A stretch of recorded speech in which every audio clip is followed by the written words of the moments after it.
Ho! What's up, folks? Welcome to a little mini stream I'm calling Zach Does a Thing, hosted by anotherletdown.com. Today, I am live talking about some of the things I've been working on lately, more specifically with regard to my non-Another Letdown, non-adjacent hex, non-multimedia producing career, although, oddly enough, I am producing media right now. You know, whatever. For those of you who don't know, I, during the day, am a technology integrator in a K-8 school, up in rural, oh goodness, nowhere, New Hampshire. And part of my everyday job also involves serving as the student's librarian, as well as teaching them, you know, what a PowerPoint presentation is, what, you know, how to do effective research on the internet, all sorts of things like that. So that, of course, means I also need to stay abreast and aware of what the students are digging in terms of literature and the kinds of books they want to read and the kinds of things they want to pick up. So that means not only do I have to, you know, get in the books that they request, but also do some research on my own, find books that are trending, books that are critically acclaimed. Hey, Logan, how's it going?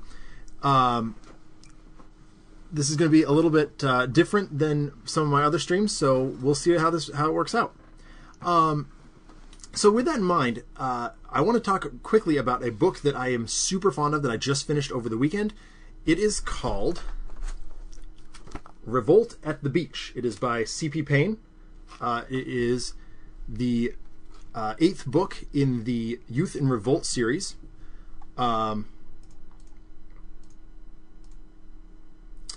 here we go.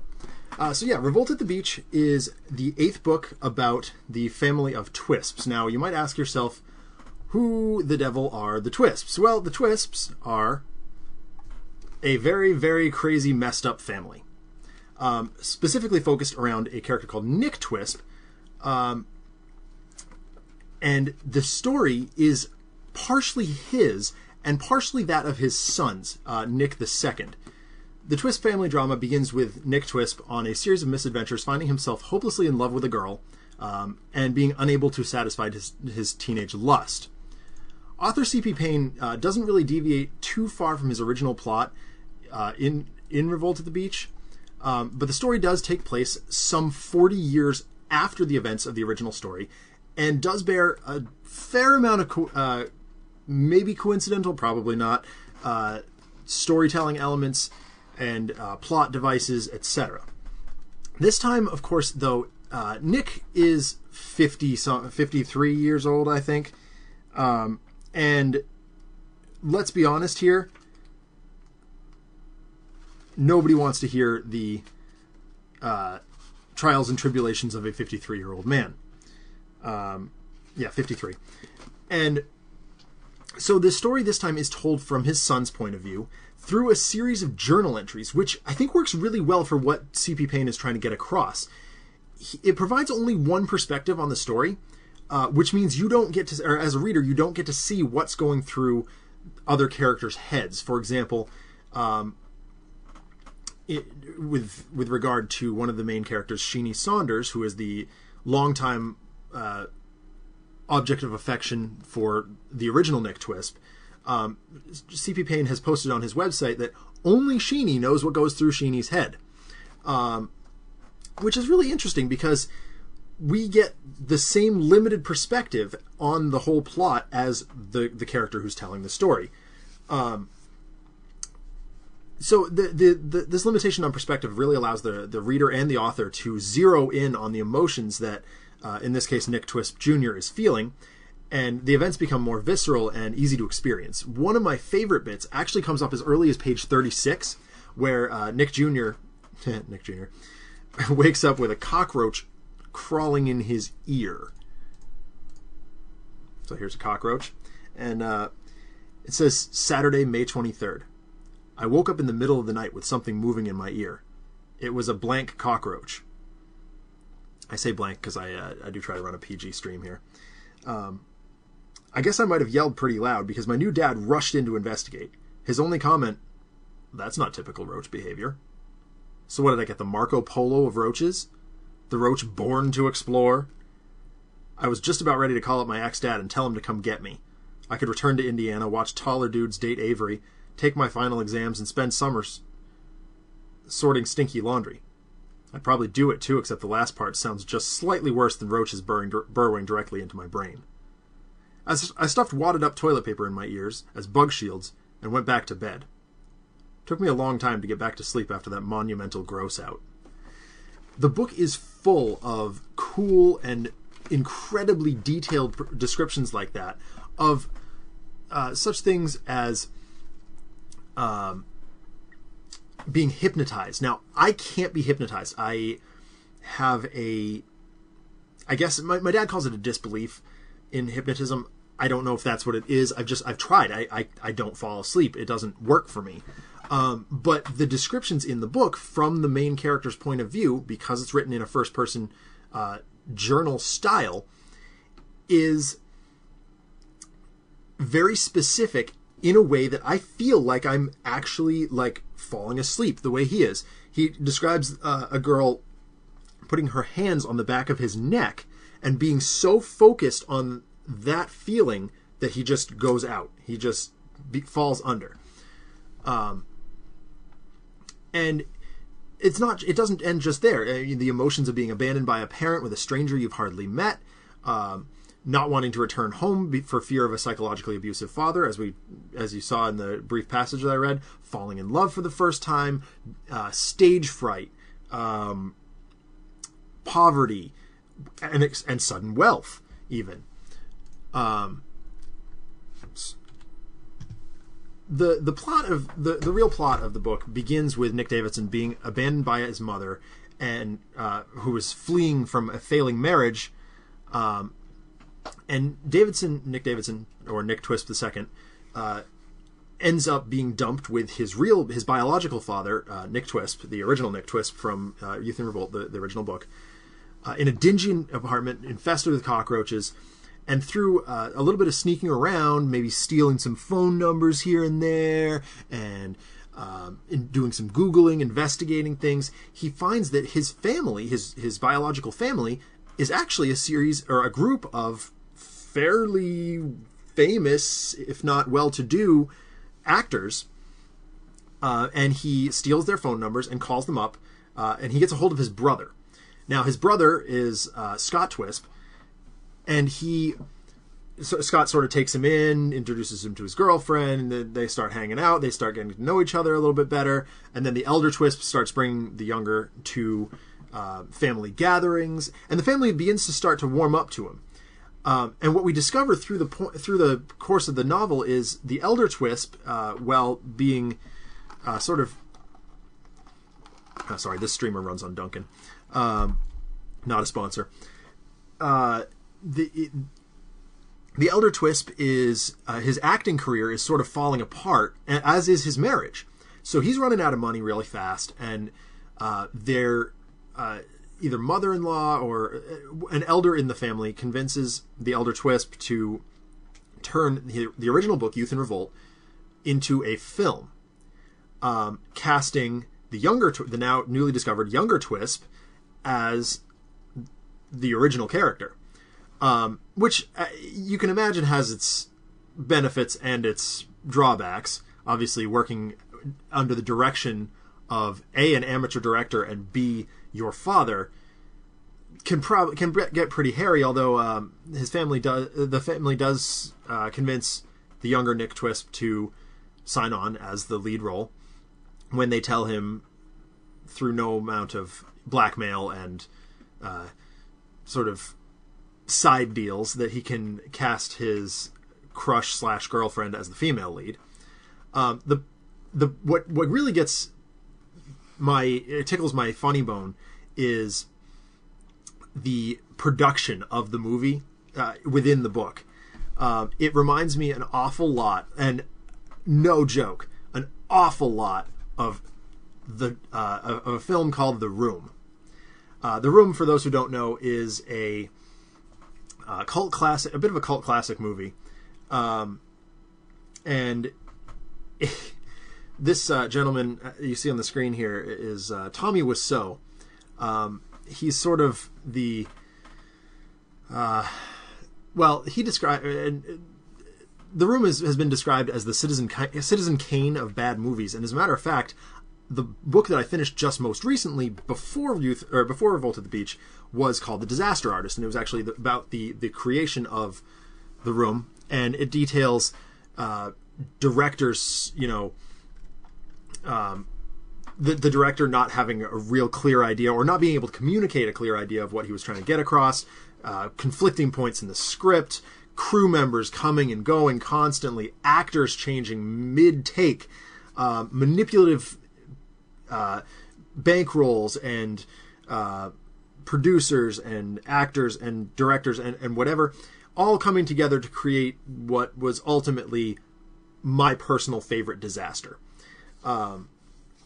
Now, the Nick Twist books are, the story in Revolt at the Beach is so uncannily similar in so many ways. It feels like C.P. Payne kind of just read The Disaster Artist and was like, well, that's the next logical step for the Twist family. They're going to make a movie, and it's going to be awful. Now, all of the books that the movie within Revolt at the Beach and Revolt at the Beach itself and Youth in Revolt, they are all acclaimed young adult fiction. The LA Times has referred to the series as having all the characteristics of a classic work of black comedy, which I agree with 100%. I think it is a very dark book, but not in the way of gloom and doom. It's just awkward situations and uncomfortable, but so funny to read because it's just so out there while still being in the realms of realistic fiction. Booklist has said that the book is a hilarious sequel that will delight readers with its cast of eccentric teenagers, referring, of course, to young Nick and his paramour, Valerie Hazeltine, who's referred to through most of the book as her nickname Cal, the latter of which forces the former into a series of increasingly bizarre situations, including relentlessly torturing and then attempting to seduce one of his relatives. Therein lies the unfortunate part of the story. For a school setting such as mine, which is K through 8, it's difficult to put a novel like this as it is definitely like vocabularily. I don't even know if that's a word. The vocab in it would put it in very much a young adult category. The writing style is appropriate and understandable to a 6th, 7th, 8th grader and a little bit beyond that. The problem is the majority of the plot is motivated by teenage sexual angst. So it's tough to put in a library that has to cater to a larger group of people, that being 3rd, 4th, 5th graders, who could probably still understand the language of the book, but would be not necessarily emotionally mature enough to handle it. That said, the series and this book in particular, I've read the whole series at this point. This book, easily the most funny in the whole series. And I think if a librarian and a student reach a point where they can agree that the student is mature enough to handle the subject matter, it is a great read for 6th, 7th, 8th grade. More on the 7th and 8th grade end of the spectrum. Now, the astute viewer might have noticed a few subtle allusions to Mr. Michael Cera over the course of this little fireside chat. And you'd be right. Early on, I had a slide, instead of doing the Twisp family tree, which I tried, and despite reading now 8 books on the family, I still can't get everybody straight. Because some people are just, tangentially related somewhere, and I don't know, it just got very weird. So I put up the Arrested Development family tree. The movie that was the focal point of the book, Revolt at the Beach, was actually made. It took some 17 years, according to C.P. Payne's website. That is nicktwisp.com. And even though the details were a little bit different here and there, I could literally see Michael Cera as young Nick Twisp. I could see Portia Doubleday as young Sheeny, or in this case, Cal. who was playing young Sheeny. I could see Zach Galifianakis as Jerry, the stepfather. I could see Steve Buscemi as the as Nick's as the actor playing Nick's father. It was incredibly that just goes to show how detailed the descriptions in Revolt at the Beach were. So with that, I'm going to sign off in a few seconds, and those of you who expected me to play Sentinels of the Multiverse, I will be back to take on some easy villain before Handelabra goes live tonight. But I am going to share with you my annotated version of the trailer for Youth in Revolt, as taken and analyzed from the pages of Revolt at the Beach. So hold tight 1 second while I get that queued up.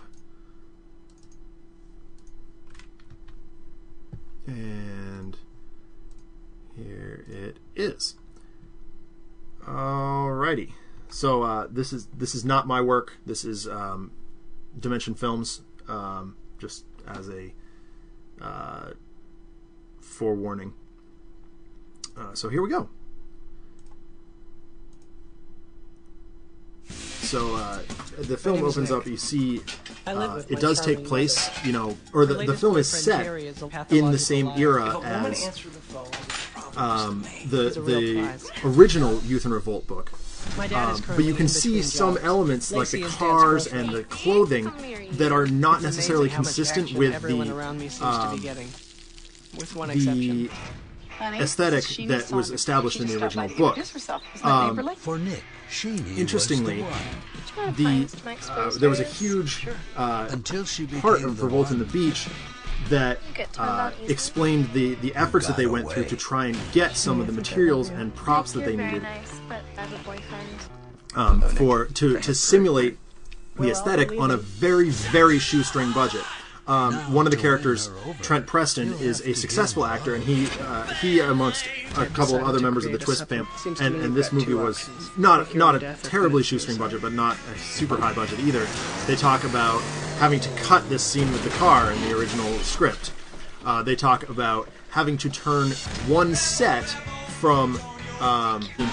They talked at length about trying to get a Lincoln that matched for this scene, because not only did they need the Lincoln to blow up, which was one of the first scenes that they shot in the story detailed in the book, but they also had to get one for a traveling sequence. And in the book, the elder Nick Twist wanted to keep the car as sort of a memento, as a keepsake. And they talk a lot about the hoops that they had to jump through to get those kinds of things. I'll only ask once that you and your adorable sweater step They away talk from the about, and this movie was not a terribly shoestring budget, but not a super high budget either. They talk about having to cut this scene with the car in the original script. They talk about having to turn one set from this bedroom in the dorm room to Sheeny's bedroom in her trailer, and to Nick's bedroom elsewhere. So Revolt at the Beach is a fantastic read, wonderful fun. The whole series really is, and if you happen to be or working for a library that maybe caters more to a middle school specific audience. I know Ware has a school district like that. Hopkinton, certain schools like that. I would definitely very, very strongly recommend the Youth in Revolt series, specifically Revolt at the Beach. One final note: I have read all of these books now. But Revolt at the Beach is the one in the series, besides Youth in Revolt, the first one, that I would say you can read without knowing any of the characters. I had a couple of friends take a look at it, and they were like, yeah, I still feel engaged and motivated and connected with these characters. So that really speaks speaks very strongly to the style of writing that C.P. Payne employs. So yeah, I hope this was informative, and we'll see how this goes. I'm not sure how I feel about Zach Does a Thing at this point, but hopefully I will have other things to do. I've got some artwork I want to work on, as well as some music I want to write, and I'm thinking the stream might be a good place to do some of that. So yeah, so I will be back on in about 5 minutes to stream some Sentinels of the Multiverse. So yeah, take care.